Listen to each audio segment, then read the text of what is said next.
This last half hour of our show brought to you by P.O.E.M, the Professional Organization of English Majors. So, you take a Shakespeare course in college and you fall in love with it, the poetry, the passion, the drama. Once more unto the breach, dear friends, once more. Stiffen the sinews, conjure up the blood, set the teeth and stretch the nostril wide. On, you noblest English, and teach them how to war. The game's afoot. Follow your spirit, and upon this charge, cry, God for Harry, England, and St. George! And you really feel the language, and it inspires you to dream of a life in the theater, to be able to do Tennessee Williams. Stella! Come on, Stella. I'm not going back, Stanley. Never going back. Never. Hey, Stella! Hey, Stella! You dream of being part of the theater of the great American playwrights, Arthur Miller. Oh, they all know me up in New England, boys. Willie Loman is very big up there. They see me coming. It's all smiles. You come with me someday. You'll see. You'd love to do these great plays, Samuel Beckett's Waiting for Godot. So you getting any bites?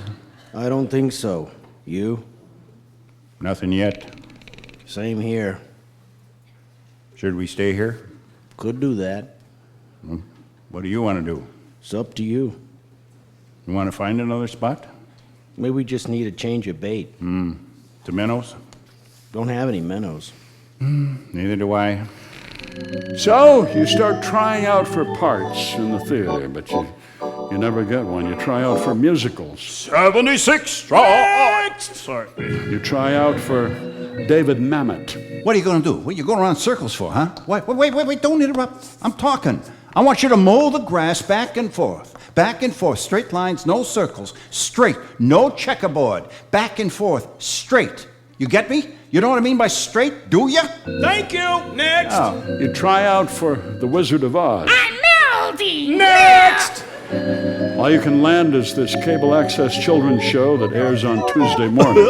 Okay, kids, Little Rascal's coming right up, but first, a birthday tune. Come on, kids. Who's got a birthday? Hey, hey, hey. Stand up straight and shout hooray. Take the biggest breath that you can take and help me blow out the candles on the cake. Oh. And on weekends, you dress up in a chicken suit at Kentucky Fried. It's an acting job, so you couldn't turn it down. The mask is hot, and the eye holes hurt your eyes. And you're making $3.50 an hour, and you feel like maybe this is the end. I'll be 40 this summer. 40 years old, and I'm a clown, and I'm poultry. Wait a minute. Remember what your old English professor, Miss Bentwood, said? Suffering is the heart of genius, the engine behind every great work of art. When the going gets tough, the English major starts writing. Yes, of course. So you sit down in your basement apartment with the leaking water pipe, and you write. Let's see here. I have never felt so alone as when I was inside that chicken, and I started to become very aware of my breast, thighs, my liver, my drumsticks, and I began to see that life was devouring me. But I could become a new me because inside me was an egg, and that egg would hatch, and I would become whole again. Yes!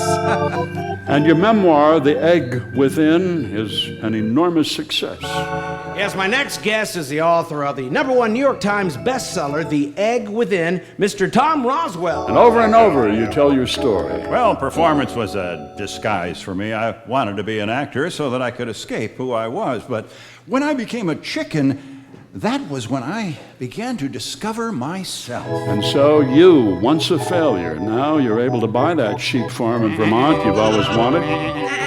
The thoroughbred horses, the Maserati. And this is why we major in English, people. There's always hope for an English major, because failure is only material. You see? We write our way out of failure and suffering. Remember that. When they ask, why are you majoring in English?